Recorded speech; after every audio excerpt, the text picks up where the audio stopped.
राधे राधे दोस्तों। कहते हैं इंसान चाहे दुनिया से अपने कर्म छिपा ले, लेकिन अपने कर्मों के फल से कभी नहीं बच सकता। अच्छा कर्म देर से ही लेकिन लौट कर जरूर आता है, और बुरा कर्म भी एक दिन इंसान के सामने खड़ा हो जाता है। आज की कहानी भी एक ऐसे ही आदमी की है जिसने ज़िंदगी भर दूसरों के साथ जैसा व्यवहार किया, वक्त ने आखिरकार उसे वही लौटा दिया। कहानी शुरू होती है एक छोटे से गांव से, जहां रामदीन नाम का एक किसान अपनी पत्नी और बेटे के साथ रहता था। रामदीन बहुत मेहनती और ईमानदार आदमी था। उसके पास ज़्यादा ज़मीन नहीं थी, लेकिन जितना भी थी उसी में मेहनत करके अपने परिवार का पेट पालता था।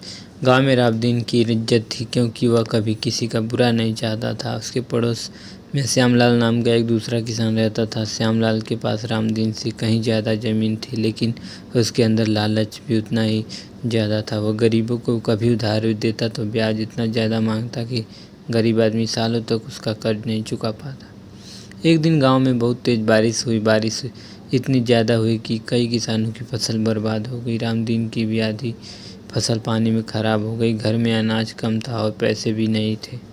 उसकी पत्नी ने चिंता से कहा, अगर ऐसे ही चलता रहा तो घर में खाने के लिए कुछ भी नहीं बचेगा।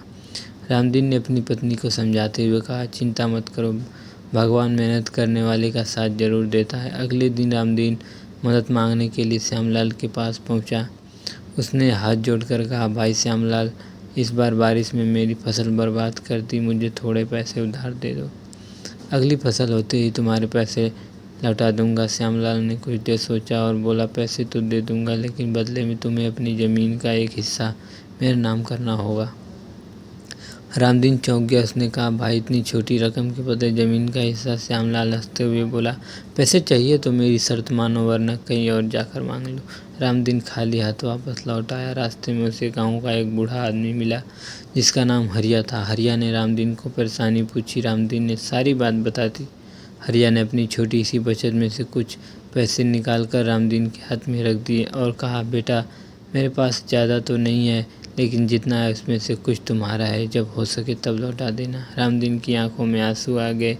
उसने कहा, चाचा, मैं आपका एहसान ज़िंदगी भर नहीं भूलूंगा। हरिया मुस्कुराकर बोला, बेटा, इसे एहसान मत समझना। आज मेरी ज़रूरत है कि मैं किसी की मदद करूं, कल शायद मेरी ज़रूरत किसी और को पड़े, यही ज़िंदगी है। रामदीन ने उन पैसों को घर का राशन खरीदा और अगली फसल के लिए ब्याज जुटाए। कुछ महीनों बाद मेहनत रंग लाई और उसकी फसल अच्छी हुई। उसने सबसे पहले हरिया के पैसे लौटाए।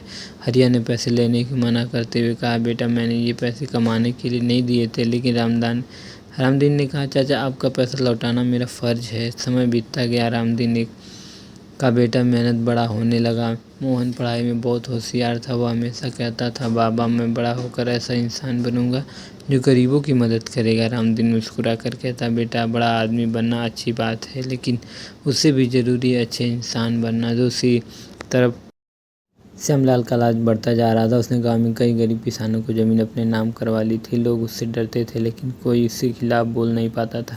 एक दिन श्यामलाल का बेटा शहर से वापस आया। उसने अपने पिता से कहा, बाबा, शहर में ज़मीन खरीदने का अच्छा मौका है। अगर गांव की कुछ ज़मीनें बेच दे तो बहुत पैसे मिल सकता है। श्यामलाल ने बिना सोचे अपनी ज़मीन का बड़ा हिस्सा बेच दिया और शहर में एक बड़ा मकान खरीद लिया। उसे लगता था कि अब उसकी ज़िंदगी पूरी तरह बदल गई। कुछ साल बाद श्यामलाल अचानक बड़ा नुकसान हो गया। जिस आदमी के साथ उसने शहर में व्यापार किया था, वह उसका बहुत सारा पैसा लेकर भाग गया। श्यामलाल के पास न पैसे बचे और न ही उसके पहले जैसे ज़मीन। वह परेशान होकर गांव लौट आया।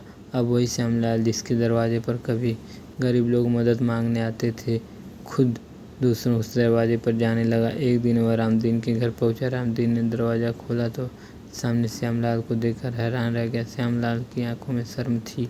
उसने धीरे से कहा, रामदीन, मुझे तुम्हारी मदद चाहिए। रामदीन को कुछ देर चुप रहा। उसे पुराने दिन याद आ गए जब उसने श्यामलाल से मदद मांगी थी और श्यामलाल ने उसकी मजबूरी का फ़ायदा उठाने की कोशिश की। लेकिन रामदीन ने बदला लेने के बजाय अंदर जाकर कुछ पैसे लाकर उसके हाथ में रख दिए। श्यामलाल ने काँपती आवाज़ में पूछा, तुम मेरी मदद क्यों कर रहे हो? मैंने तो तुम्हारे साथ अच्छा व्यवहार नहीं किया था। रामदीन ने कहा, क्योंकि मैं आपके जैसा नहीं बनना चाहता। आपने उस समय मुझे दुख दिया था, लेकिन मैं अपने कर्म खराब करके उस दुख को बड़ा नहीं करना चाहता। यह सुनकर श्यामलाल की आंखों में आंसू निकल पड़े। उसने पहली बार महसूस किया कि धन से बड़ा इंसान का चरित्र होता है। लेकिन कहानी में अभी एक और बड़ा मोड़ बाकी था। कुछ समय बाद रामदीन की पत्नी बहुत बीमार पड़ गई। इलाज के लिए काफ़ी पैसों की ज़रूरत थी।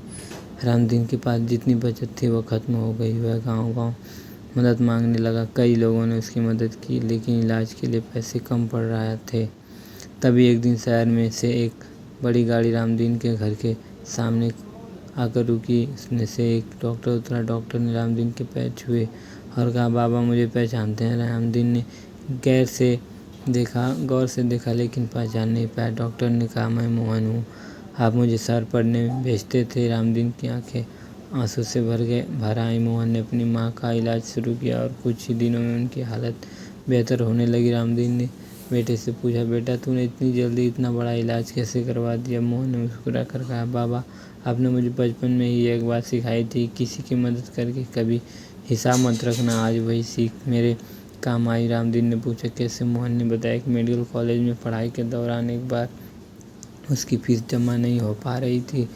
उस समय एक बुजुर्ग व्यक्ति ने उसकी फीस भरने में मदद की थी। वह बुजुर्ग कोई नहीं बल्कि हरिया चाचा का बेटा था। मोहन ने कहा, बाबा आपने हरिया चाचा की मदद की थी, उन्होंने मेरी मदद की और आज मैं आपकी मदद कर पा रहा हूँ। देखिए, अच्छे कर्म कभी खत्म नहीं होते, वे किसी न किसी रास्ते के वापस जरूर आते हैं। रामदीन की आंखों में आंसू बहने लगे।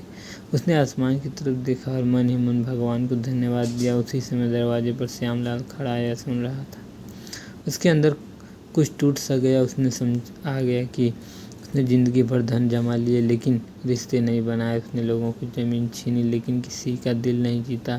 उसने गरीब की मजबूरी का फ़ायदा उठाया लेकिन जब खुद मुश्किल में पड़ा तो उसके लिए पास कोई अपना नहीं था। श्यामलाल रामदीन के पास आया और हाथ जोड़कर बोला, रामदीन मुझे माफ़ कर दो, मैंने ज़िंदगी भर गलत कर्म किए। मुझे लगता था पैसों की सबसे बड़ी ताकत है, लेकिन आज समझ आया कि इंसान के अच्छे कर्म ही उसकी असली दौलत है। रामदीन ने अपने कंधे पर हाथ रखा और कहा, गलती करना बुरी बात नहीं, लेकिन गलती समझ जाने के बाद भी उसे न सुधारना सबसे बड़ी गलती है। अगर सच में पछतावा है तो आज से किसी ज़रूरतमंद की मदद करना शुरू कर दो। उस दिन बाद श्यामलाल पूरी तरह बदल गया। उसने जिन गरीब किसानों की ज़मीन गलत तरीके से अपने नाम करवाई थी, उसने उनमें से जितनी वापस कर सकता था उसने वापस कर दी। वह गांव के बच्चों की पढ़ाई मदद करने लगा और ज़रूरतमंदों के अनाज बांटने लगा। धीरे धीरे गांव के लोग उसे एक डर सम्मान में बदलने लगे। कई साल बाद वह जब रामदीन बूढ़ा हुआ तो गांव के लोग उसकी मिसाल देते हुए अपने बच्चों से कहते थे, देखो रामदीन ने अपनी ज़िंदगी में धन से ज़्यादा अच्छे कर्म कमाए हैं। और श्यामलाल भी अक्सर यही कहता था, मैंने बहुत देर से सीखा कि इंसान जो दूसरों की देता है, ज़िंदगी किसी न किसी रूप में वही उसे वापस देती है। दोस्तों, इस कहानी से हमें सबसे बड़ी सीख ये मिली है कि हमारे कर्म हमसे दूर नहीं जाते। हम किसी का छोटा समझकर उसका दिल दुखा सकते हैं, किसी गरीब की मजबूरी का फ़ायदा उठा सकते हैं या किसी ज़रूरतमंद की मदद कर सकते हैं, लेकिन समय सबका हिसाब रखता है। इसलिए अगर आपके पास किसी की मदद करने की ताकत है तो मदद ज़रूर कीजिए। किसी के भूखे को खाना देना, किसी परेशान इंसान की बात सुन लेना, किसी ज़रूरतमंद को सही रास्ता दिखा देना, ये छोटे काम लग सकते हैं, लेकिन यही अच्छे कर्म एक दिन हमारी ज़िंदगी की बड़ी खुशियाँ बनकर लौटते हैं। याद रखिए, पैसे खत्म हो सकता है, सुंदरता खत्म हो सकती है, ताकत खत्म हो सकती है, लेकिन इंसान के अच्छे कर्म उसकी पहचान बनकर हमेशा जीवित रहते हैं। इसलिए आज से एक छोटा सा संकल्प लीजिए, किसी का बुरा नहीं करेंगे, किसी की मजबूरी का फ़ायदा नहीं उठाएंगे, जितना संभव हो सके किसी ज़रूरतमंद की मदद ज़रूर करेंगे, क्योंकि कर्म का फल देर से मिलता है लेकिन मिलता ज़रूर है। राधे राधे दोस्तों, थैंक यू।